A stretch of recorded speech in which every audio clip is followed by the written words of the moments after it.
Here's one from Kelvin says, "Dear Wooly 2003 and One Piece Pace Pat. Hey, what's up?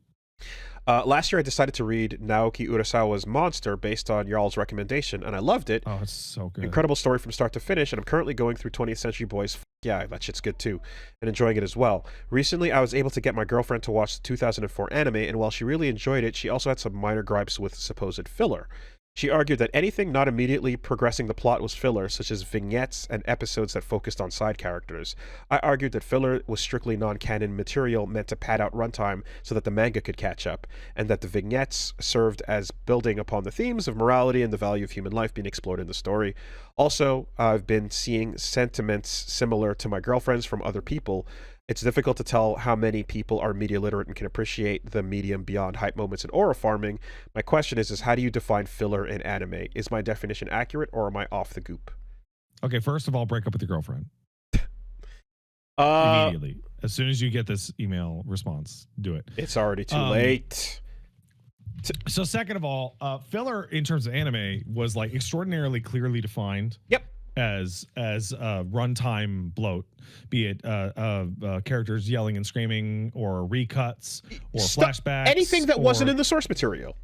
Anything that wasn't a direct translation. Yeah, and I'm not going to say like taking a fight and like adding a scene to the fight. You know, more so no, like in One Piece is a really good example. They just flash back to the fucking last episode over and over and over. Sure, or like literal arcs of stories where characters that you've never seen before show up and do things. Yeah. Yeah. So, however, I have seen this mentality where filler is anything that is not currently related to the progression of the A plot. Fuck off with that. That's stupid. It is become more popular, and it's like, I don't understand why we're watching the side character. I don't understand why nothing happened in this scene. But things do happen. It's just like, well, it didn't advance the A plot, and by advance I mean make meaningful progress towards an end goal. It is a very goal-oriented, mercantile way to enjoy any piece of fiction. It is not about like enjoying for what it is being presented to you. It is about, I want to get to the end and know what happened, like nearly exclusively. To just get in on the discussion. The entirety of the Sasaki Kojiro arc is filler. When Musashi's not on screen, everyone should be asking, where's Musashi? Also, for Monster specifically, literally every single thing that happens in Monster crescendos towards the end.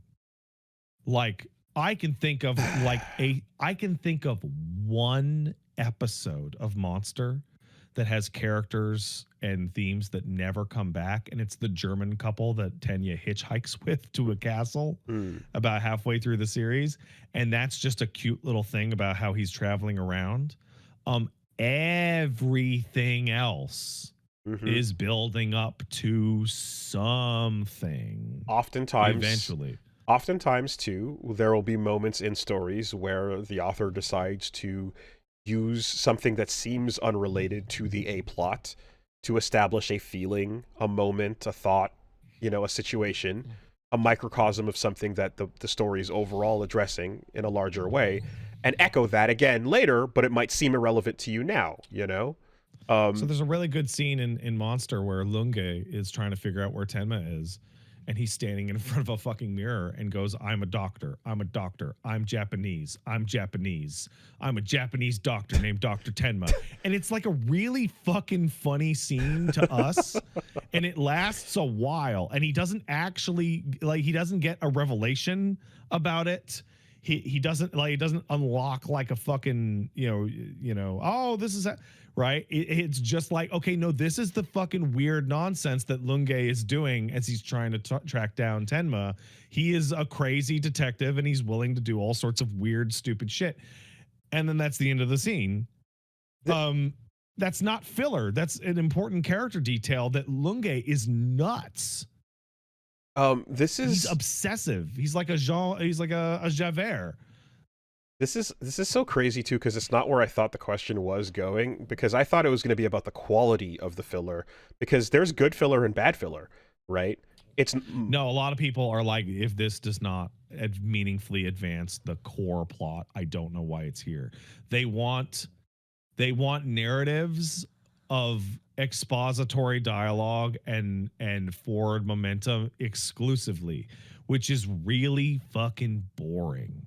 It's really boring. I remember in my English class in 8th grade, my English teacher stood up and went, "Here's the core elements of a story: setting, characters, plot, and theme."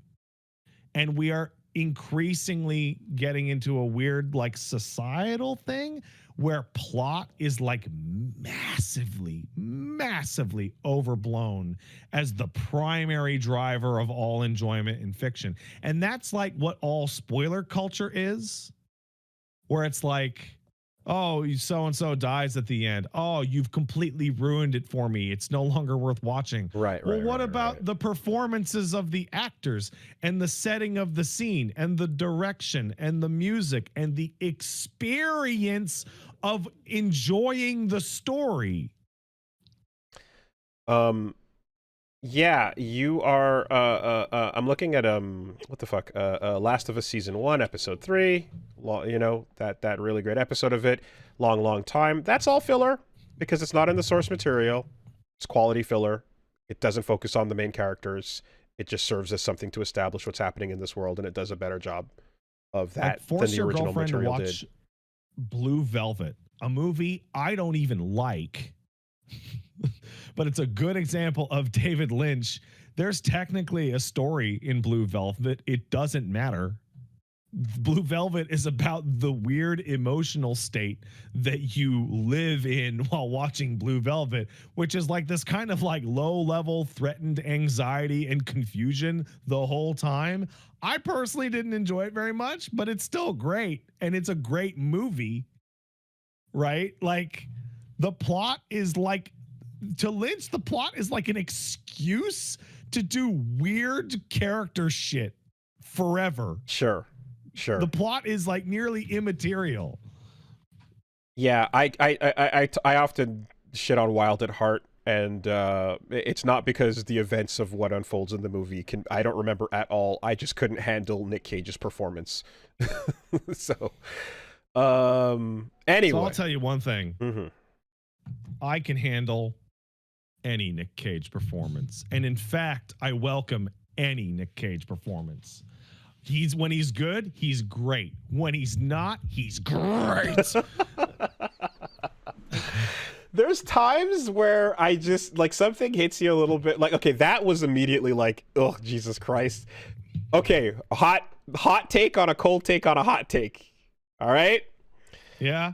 You heard the recent Tarantino Paul Dano fucking Oh, shit? fuck Tarantino, that fucking prick. That's What a some wildly personal and assholish thing to do as a celebrated director. That's a crazy thing. That's a crazy thing to just out and out say and blow someone up like that. I fucking hate this guy, says one of the best living directors of all time. Out of pocket. What a piece of shit. Out of pocket is the correct term to describe out of nowhere. That move. Thinking back on There Will Be Blood, that was an amazing movie, and Paul Dano did an incredible job, and in the third act he does some weird shit that I didn't like. And like when he said it, I was like, that's crazy. Dude, relax. I know what he's talking about. I know exactly what he's talking about. For some reason, at the finish line, he starts doing some weird shit when he's been crushing it. And the movie is like 11 on 10. But there's something to that statement about like what he does at the end that's super weird. You know? It's an amazing movie, but that one part, I'm like, I actually know what he's talking about. It is weird. But yes, That is out of pocket nonetheless. It's so extreme as like a viable like power in the like mentality of Hollywood to just out of nowhere for no reason go, I fucking hate this actor. That's and I wish they that's had crazy. No work. That's crazy. That's like immoral. When you have sway over when you're over Tarantino, yeah, it's ridiculous. Yeah. All right, some of y'all like the performance. I found that shit got clown shoes, and I did not. Let's take another one. Dear Toe Jam and Earl, Earl. Is there a dub performance that you believe fits the character better than the original voice? Yuri Lowenthal as Simon, or Sarah Wiedenheft as Power? Sincerely, Ashley. I go back to the classics. I always remember Vash the Stampede, Trigun, Johnny Young Bosch, but that turns out to just be how good Johnny Young Bosch is, actually. You know, I think that's the first time I ever heard him, and I was like, this dude, this is incredible. And then Golden Boy, where I'd say they're equal. They're not better, but Japanese and English Golden Boy are equal in quality. And the dub for Excel Saga, simply because it's like, this is an impossible thing to dub. It's full of Japanese ass jokes, and you found not only the way to write it, but you have the lung capacity to speak at the speed that Excel does.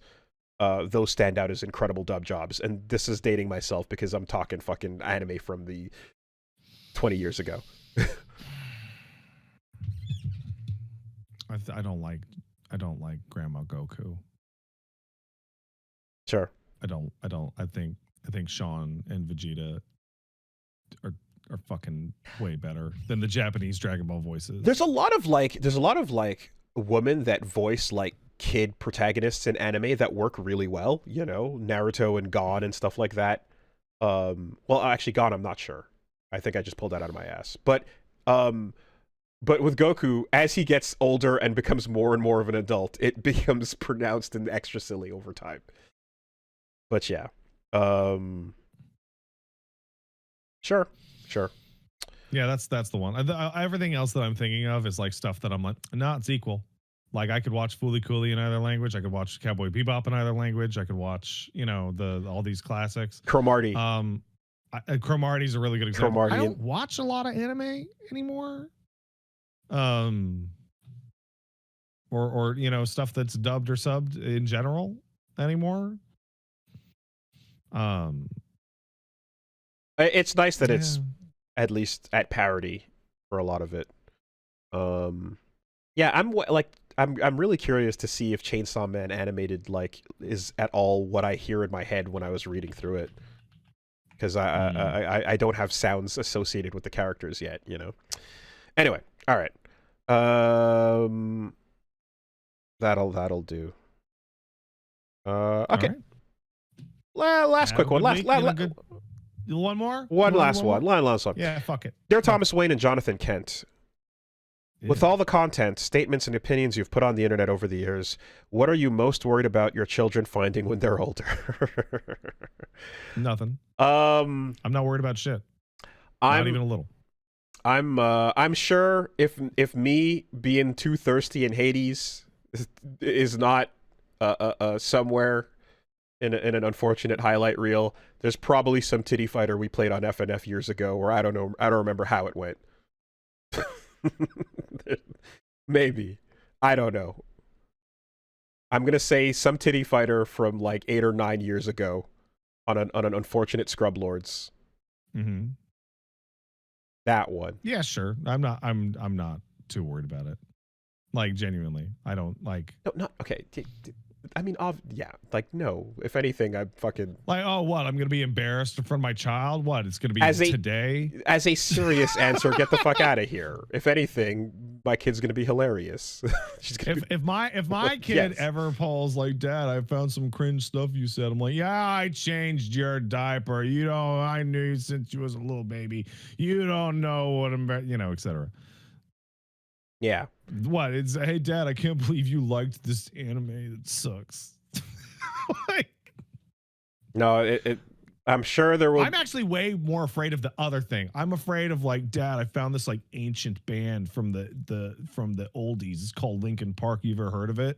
And then I'm just gonna just crumble into fucking dust. I'm like, well, there's gonna be a time and a place where I'm gonna need to see, like, is she gonna, like, what's gonna be the K-pop boy band or Backstreet Boys of her time? Like, what's gonna be the move? What's gonna be the thing? I don't know, but there will be something, you know. There will be something, and I'm gonna fucking squint at it. Yeah.